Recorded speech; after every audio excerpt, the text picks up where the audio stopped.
It is nice when you're able to kind of, when someone actions an idea that you've had, and because of that, they've been able to kind of like serve their family or make the food themselves.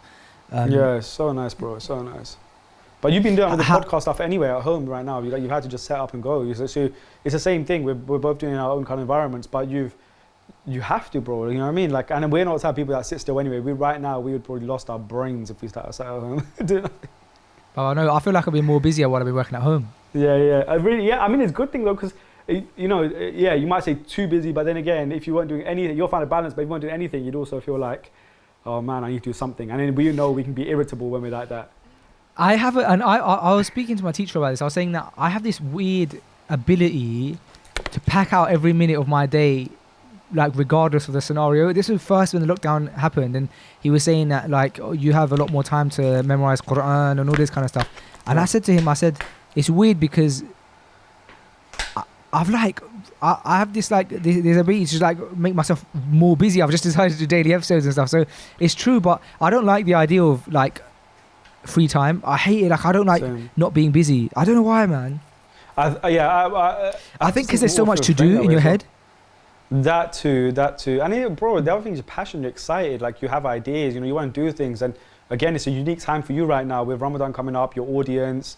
You know, the type of content you can put out. And you know what? It's weird as well. Like these things excite you in a way. Like, look, by the way, it doesn't mean that everyone has to do something. You know, like everyone has to work to whatever their internal kind of itch is. But us as brothers ourselves and the way we are is like when there's kind of adverse conditions, those are the times in which we hate complacency. So when it's like, especially a great example, when it's everything's being done in a normal way, it's like, no, we need to have a podcast in this space. It needs to be light entertainment. It needs to be humorous. It needs to be, you know what I mean? So it's like, that's what excites us, because it's something that hasn't quite existed in that format or with that audience. There's some different type of pull.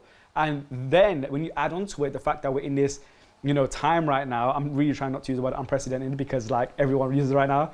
But when I've used that so many times. I know. It's even more exciting because you get that curiosity inside you just starts building. And I think that's what it boils down to as well, is we're just very curious people. We're like, well, what if we did this? And now that even with that app, like now we've got that, I'm like, hold on a second, well, this format, if I did this and we could do this, it's like all these different ideas that come into you, but you have to, then the skill, I think the next thing is learning now with your family and kids and everything, how do you put a blocker on it? Where do you go to, how far do you go until you know that, look, this is the break now? Yeah, that's what I find hard, because do you ever sit and you're like, you're purposely doing, not much because you're like chilling and stuff. But you're in your head, you're thinking about all of the things that could get done in that time. Do you know what I mean, bro? I used to a lot more, if I'm being honest, than I do now. Yeah, like this morning I was with the kids for like 3 hours, just literally lying on the floor, and they were just like sitting on me watching TV, and I was just like playing like.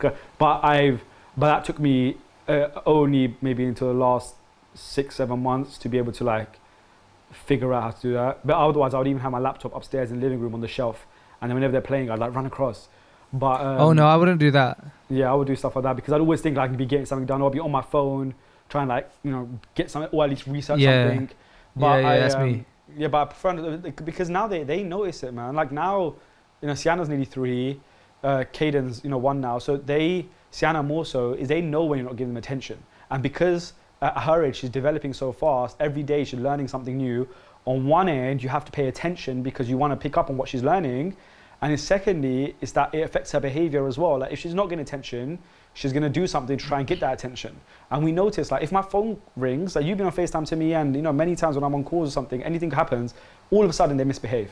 But it's because they know that, oh, dad's distracted or mom's distracted. But when we're physically there, like not even focusing on anything, not even watching TV, just sitting there, it might seem boring to us, but they are in their element. And even if they're playing by themselves, they just know that we can come give dad like a spoon or a toy or something, and he will like engage, and it does make that difference. I've noticed that as well, and it does affect their behavior. So that is what triggered me to just kind of try and be a bit more conscious in those times, to not start letting my brain wander off, because then I get frustrated, because when you're trying to follow a thought, you're like thinking something through, if I did this, and then or you're trying to take notes, and then it doesn't then you react kind of in in a bit more of a harsh way with your kids as well, because you're just like, yeah, cool, okay, that's nice, and give it back, you know?